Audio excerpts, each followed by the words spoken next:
Hey, Steve Zonardi here with Treviso Realty. I'm actually at my home office. I have showings this morning for Dana, so we're going to be quick with this. Exciting times is what's going on right now. We're really excited. I feel like even what we're going to do with our businesses here is really exciting. We can feel the energy in the air, which is fantastic. But what we have up north is sort of like a stagnation and going into like a deep winter with the economy. Here in the south, we're starting to like flourish. You're starting to see it. And numbers don't lie. Look at this. Last week, so we were starting at 27,000 units on the market here earlier this year. Now, as of today, we're at 21,715 units.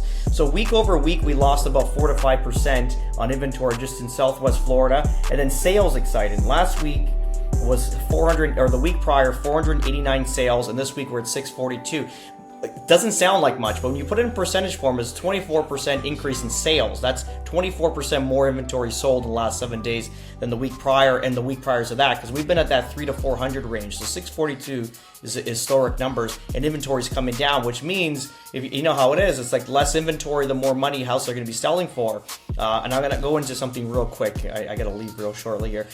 Bring it into like Estero, we're at 737 units, so down 5% since the week prior to the last. And look at it, they're all basically resembling coming down as a whole. So 4 to 5% in Southwest Florida, 5% less inventory on the market in Estero itself. Sales have stayed the same between 19 and 20 in the last 7 days, which are great. But what we're noticing here, and I'm not talking out of my butt, like clearly I ended up buying an investment property over the weekend as well. It just makes sense. Everything's starting to look in the right direction. Little scary coming in. We're not knowing what all the tariffs were going to cause, and there's a whole bunch of stuff. But now we're starting to flow, and you're starting to see even the builders starting to push back with incentives. They're still cooperating like how they were, but they're starting to push back a little bit uneasy than what I'm used to in the last, let's say, 6 months. So they're starting to push back already because they're seeing the flow of buyers coming back to the market. And this is very important here. This is the 10-year yield. If you kind of look at it at the height, again, this is how mortgages are basically, your mortgage rate is based off of this 10-year chart here, 10-year yield.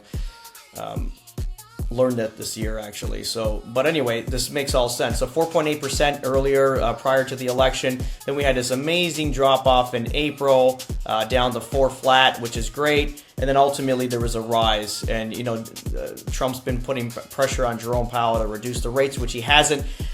100% this month he reduces the rates. I'm betting all chips on him reducing the rates this month. It's going to happen. He can't hold back anymore. It doesn't make sense. But look what they're doing now. So the Fed's indirectly behind Jerome Powell, buying down the long-term bonds, something of that nature. And what that does is it brings down these rates, this 10-year chart here, so 10-year yield. And you kind of see, look at the direction it's going into. You look at month over, like just the last 30 days of where it's trending. So these guys want to get this under in the low 3% range, which is great. That'll definitely get all the mortgages back down. It'll be that flourish back in the market, cheap money being lent. And this is what we're feeling right now with the amount of buyers coming to the market, which is great. We're getting calls after calls. We have a webinar on the 3rd, and again, we bought with clients the last 30 days 5 of these investment properties. We got another 10 or 15 lined up. We just gotta make sure we don't overwhelm the community itself with rentals, but at the same time, we got a shitload of buyers coming in, and that's great. What I feel anyway, the market's going to be on fire at the end of the 3rd quarter, which is going to be, I would imagine, next month. And then all the 4th quarter is going to be a nice punch right into 2026. And this is where we're going to more than likely buy more land and start building again and put a shovel in the ground. We feel the momentum going, which is great. Right, I took a quick look of where the property we built last year. Again, I should have kept it on the market for like 60 days. We missed it because the neighbors all sold for around that 685, 690 mark where we were listed. My mistake, to be honest.